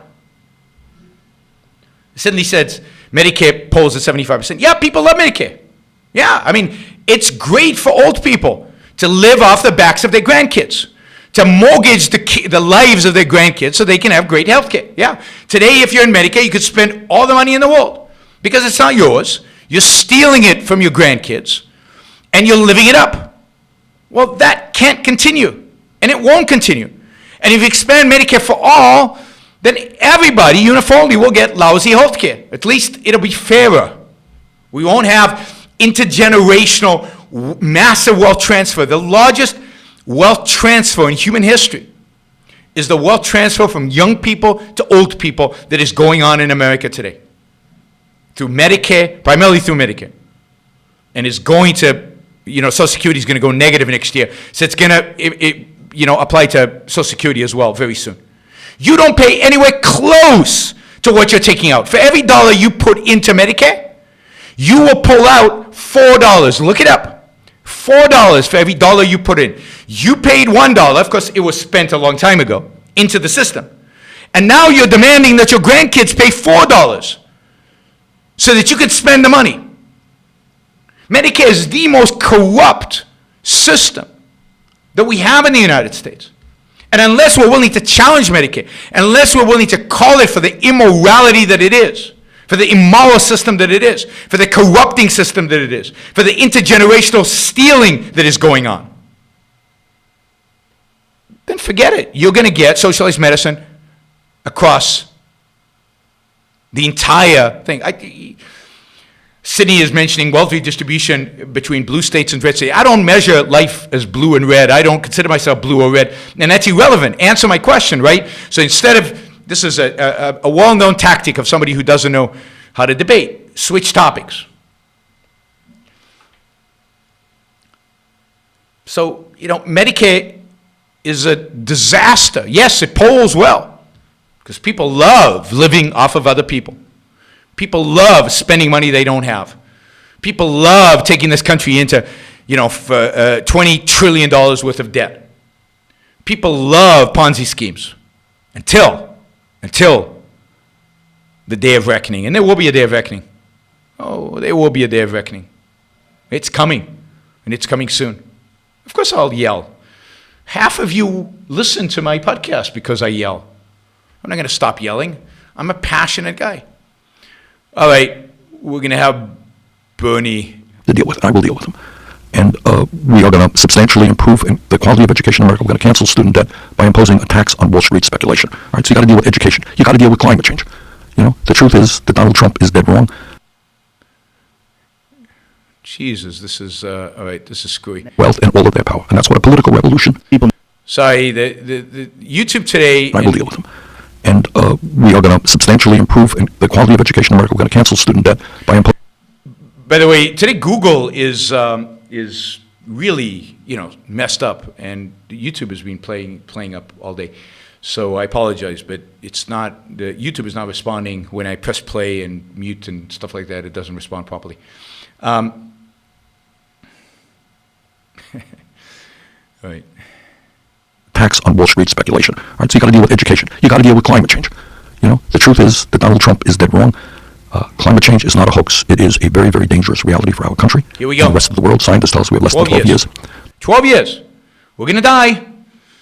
Get ready. We're going to die. 12 years, unless we completely go off carbon fuels, the planet is finished. Finished. Kaput. So start preparing to live in, I don't know, whatever that means for the planet to go to kaput, because let me tell you, there is no chance in hell, even if Bernie gets elected, that we're going off of carbon fuels in 12 years, no matter what happens. Transform our energy system away from fossil fuel, or there will be irreparable damage. All right. So those are, in healthcare, of course, for all. So those are some of the So he has like 25 different priorities, all of them involving trillions of dollars. And of course, it doesn't matter, because we can just print as much money as we want. We can go into as much debt as we want. And modern monetary economics, modern monetary theory tells us it doesn't matter. You can just spend it. You can just spend it. Criminal justice, immigration reform. You lay it on the table. You say, these are the issues that we are going to focus on. And you rally the American people around those issues. And you tell people like Mitch McConnell, who represents a very poor state in Kentucky, that, Mitch, if you are going to oppose raising that minimum wage to at least $15 an hour, I will be in Kentucky as President of the United States, and we're going to have a rally. Because you're going to have to stop representing, and I hope, by the way, that Mitch McConnell is not the leader. I hope the Democrats can gain control over the Senate. But if he is, we'll put enormous pressure on him to do what the people want. Every idea, Joe, here's the bottom line of this thing. Every idea that I've just talked to you about is supported by a majority of the American people. These are not radical ideas. Well, let's take these one step at a time, because you mentioned a lot of important things there. Let's go with the minimum wage thing. Now, the argument that I've heard about the minimum wage being raised to $15 an hour is that they're entry-level positions for high school kids, for people that are just getting their feet wet in the marketplace. They're learning how to work. They're making some money after school. That if you charge, or if businesses have to pay $15 an hour to people like that, to entry-level people, that they won't be able to stay open. Well, first of all, they will be competing against, if you're a business, I'm a business, and both of us have to raise our wages at the same level. We both have the same burden, so it's... Really? So this is how it works? Again, this is economics? He's pretending that this is real? So if everybody has to, if that's true, then why don't we raise the minimum wage to $100 an hour? $1,000 an hour? $1 million? There are no consequences, because everybody has to raise their wages. So nobody's going to lose their job because everybody raises their wages. Guess what also happens? You have to raise your prices. If you raise your prices, some people can't afford it. If some people can't afford it, then you lose business. If you lose business, then you have to fire people. You have to lay off people, and you might have to shut down shop. But that would require economic thinking. And of course, he's against economic thinking. The last thing he wants you is to think from an economics perspective. Talk about immorality. He wants to destroy businesses, destroy lives, destroy employment opportunities. Now, remember, nobody's going to pay you more than what you can produce. If you can only produce at $7 an hour, nobody will pay you 15. So if the minimum wage is 15 and you can only produce at 7 or 8 or 9 or 10 or 11 or 12 or 13 or 14, you will get fired. That's just, again, simple economics. Nobody will pay you $15 if you can't produce more than 15. Nobody pays you more than what you're worth. So if you can't produce $15 an hour, you're going to be fired. All minimum wage increases do is create unemployment among the poorest of the poor. The young, inner city kids. They're the ones who will never find a job. Bernie Sanders' kids will find jobs because he'll get them internships where they get paid $0. You notice that? How rich kids can get jobs at $0 and poor kids can't get jobs at $6 an hour because it's below the minimum wage? $0 is okay. $0 is okay. That's spread, of course. That is what my conservative colleagues will tell you. The truth is, I don't have the numbers right in front of me, that while it certainly is true that young people do work at McDonald's and the minimum wage jobs, a significant and majority of the workers are not kids. That's not true. Most workers who make minimum wage jobs are young, and they tend to work at minimum wage jobs less than a year. They get raises very, very quickly. Often, and I've met them. Once they learn a skill, once they can produce at more than minimum wage. They are workers who have children themselves. When we worked very hard to raise the minimum wage at Amazon and at Disney, we put pressure on both of those companies, and they did the right thing. And when you talk to the people at Amazon who got that raise, these are not kids. These are people in their 30s. These are ordinary adults who cannot make it on $12 or $13 an hour. So I think the argument that, oh, they're old kids is not really quite accurate. Well, and you have to think about why people can't make it at $13 an hour, why people can't make it on minimum wage, why people who are working hard can't make it. And the reason they can't make it is because government interference, government intervention, government regulation, government control, government licensing has basically raised the cost of living so high that hardworking adults cannot make enough to rent a home, to buy a home, because housing is so expensive. Why? Because of regulations, because of land use control, because of zoning. People can't go into certain professions. Why? Because they can't afford the fees to get licensed. There are so many ways. And of course, high taxes take capital away from those who would create jobs. There are so many ways in which it's exactly the kind of government intervention that Bernie Sanders supports, that Bernie Sanders endorses, that Bernie Sanders promotes. It's exactly those policies that actually destroy jobs and opportunities for the poor. It is his policies, leftist and socialist policies, that actually do the most damage to the poor, that actually have destroyed mobility in America. Mobility in America was at its highest when the country was the most capitalist, was at its peak as a capitalist country. The more socialism, the more government intervention, the more government involvement, the lower the mobility. They're all kids, but that if they are kids, what would you think about making a minimum wage for someone who's under 18 that's different Bernie's from a not minimum gonna wage go for someone for who's a that. legal adult? I'm not Nobody's for going that. for that. I think we do it, and look, many of these young people have their own needs. I just talked to a young woman last night who is working, going to college, working full time, trying to take care of her family as well. So I think, look, the minimum wage has not been raised in 10 years. It is now $7.25 an hour, which is clearly unacceptable. Unemployment, by the way, is at historical lows. Maybe because of that, I don't know. Maybe because we haven't priced people out of a job by raising the minimum wage. It's had an impact. There's no question that is a big factor on why relatively unemployment is low. Labor participation, not so much, but unemployment. Cost of housing, California, all over this country is rising fairly rapidly. People Why? can't afford health care, can't afford college. Again, why? I don't think it's asking our employers too much to pay at least 50. Again, note that all the things in which costs rise, housing, education, healthcare, are all things that are heavily, heavily regulated and controlled by government. By government. So now minimum wage. Now, I'm glad you brought up Amazon. Because one of the things I'm going to stop there because, that always freaks me out is when I find out that enormous corporations that make billions of dollars have tax loopholes where they literally pay no money. How is that possible, and how do you stop that? Well, it's the same thing as the drug companies. How is it possible? Stop it. There we go. We stopped it. All right. Amazon not paying taxes, by the way, is one of those myths. Amazon doesn't not pay taxes because of loopholes. It doesn't pay taxes because there are years it doesn't make money. A lot of the retail business that Amazon does is a money loser. Oh, Joan, you're such a nice person. I bring out the best in people, both on the left and the right. It's amazing the kind of people who come out to participate in the chat on YouTube, the public chat. It's thank you for joining us tonight. All right, that was a little bit of Bernie Sanders. We could go all night. I know some of you would like me to go all night. I just have no interest in going all night. It's not that much fun. So I had a couple of super chat questions. Let me do those. If I need a medical procedure, I should be able to look up local prices and outcomes and make a choice. Couldn't someone start a web business that provided that service? Yes, if you could actually find those prices. The problem is that, again, the regulatory structure the way the market is set up today by government, the way the government has the control that is imposed on insurance companies, on hospitals and doctors, and the way it's all set up, it's almost impossible to find those prices and get those prices. If we could get them,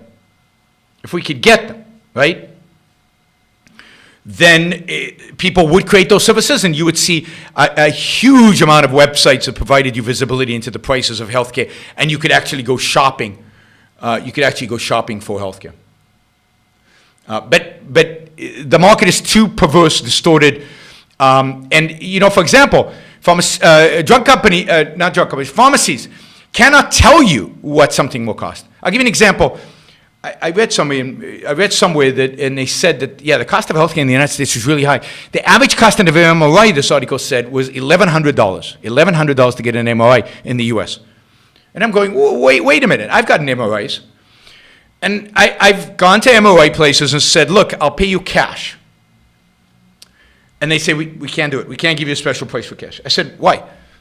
They said, the only way, because they said of all the regulations and all controls, they said, the only way we can let you pay cash is if you don't have insurance. If you say that you don't have insurance, then we'll give you a cash price. So I go, well, I don't actually have insurance in California right now. So I said, okay, we can do the MRI at $300. $300! So the list price is $1,100. Nobody pays $1,100, but that's the average cost of an MRI. I paid $300 for an MRI because I got a cash price because I said I didn't have insurance. I mean, complete and utter garbage. But the problem is that once you get government interference, once you get government interference in any kind of sector, once you get government interference in any industry, what you get is rising costs, lower quality. Health, education is the ideal for this. Higher and higher costs. You pour more and more and more money, and yet quality goes down, down, down. People's need is not a claim against you. Medicare is immoral. Social Security is a pyramid scheme. Minimum wage is immoral. It's immoral for the government, for anybody, to step in with a gun and to intervene in a free negotiation between an employer and employee and dictate a price. That's immoral. It's none of your business how much I pay my employees. It's none of your business how much I pay my employees. And government is not the people. Government is the monopoly over the use of force. Government might sometimes do the so-called will of the people, but in the sense of absolute majority democracy, the will of the people, that's evil too. America was not founded as a majoritarian democracy. America was founded as a republic. The whole idea was to separate the lawmakers and the executive, remove them from the voters as much as possible. Direct democracy was something that was negated by the American founding. I love America.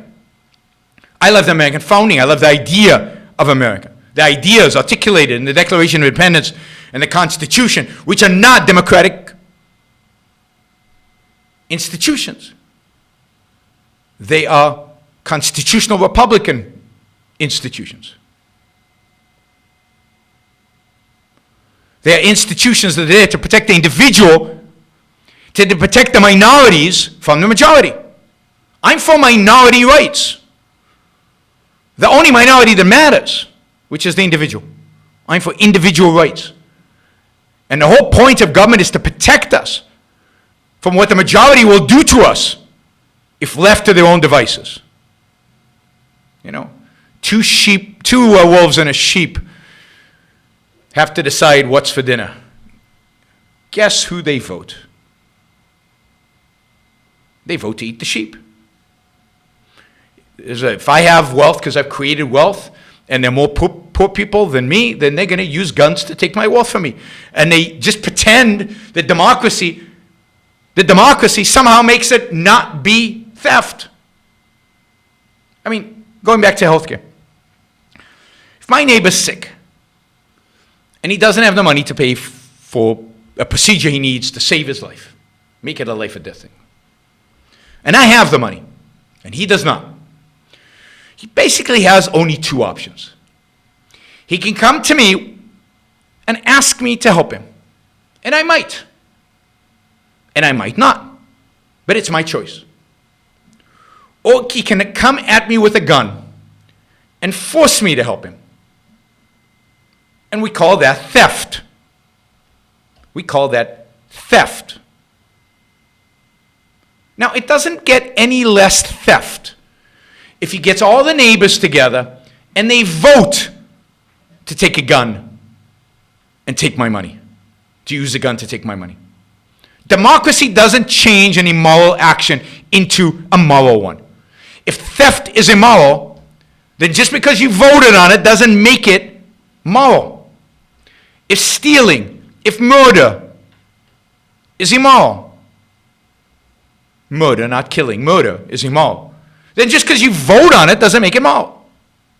Voting to kill Socrates because you don't like him because he's corrupting youth, voting to kill him doesn't make it right, doesn't make it moral to kill Socrates for a violation of free speech, for his right to speak. And it's interesting, I find it interesting that the left wants to preserve, they don't want majorities to intervene on what they think is important. So let's say in America, a majority of Americans decide that premarital sex, because they're crazy religious, they decide that premarital sex should be punishable by prison term. Adultery should be punishable by prison term. Premarital sex should be punishable by prison term. And let's say a majority of Americans vote for that. Would the left go along with that? Let's say a majority of Americans vote to ban abortion. Would the left go along with that? The left wants democracy when it's convenient for them, when it's about stealing people's money, when it's about wealth and it's about business. But when it comes to the things important to them, they don't want democracy. Their way or the highway, only their way. Now the right is the flip side. The right wants to use the power of democracy to take away our rights in the social realm, or at least used to. Now both parties, both sides, want to take our rights in both realms. Anyway, the only way to challenge a Bernie Sanders, the only way to challenge the statists, the only way to challenge the authoritarians of left and right is with moral arguments. Unless we defeat altruism, unless we defeat the idea that your need is a claim, that somebody else's need is a claim against you, a moral claim against you, unless we defeat the idea that people can vote theft into legitimacy, we can't win. Altruism is what needs to be destroyed. The morality of need, the morality of duty, the morality of sacrificing some to others needs to be destroyed. And what needs to be resurrected is the idea of individual rights, the idea of individual freedom, the idea of the individual's right to life, liberty, property, and the pursuit of happiness. All right, have a great night. Again, if you like the show, if you enjoy the show, please consider supporting it. You can do so on yaronbrookshow.com/support. You can also do it on subscribestar.com/yaronbrookshow. I will see you all again tomorrow. And, hopefully, I have no idea what I'm going to be talking about tomorrow, but we'll think of something enjoyable and fun. Looks like people like response videos, so maybe I'll look. Bernie, you can't do only Bernie, it'll get boring. We'll look for other people to respond to. There's plenty of wackos out there that I can do response videos to. Well, not wackos. Wackos is not fair. There are plenty of people who have wrong and evil ideas out there that I can respond to. There are plenty of really bad people out there like Bernie Sanders that I can respond to. And don't worry, one thing I can guarantee you, I will never, ever stop yelling. As long as I'm alive, I'm going to yell for the cause of liberty. I'm going to yell for the cause of individual rights. I'm going to yell for the cause of America as envisioned by, its founders, minus slavery, of course. Bye, everybody. Talk to you tomorrow.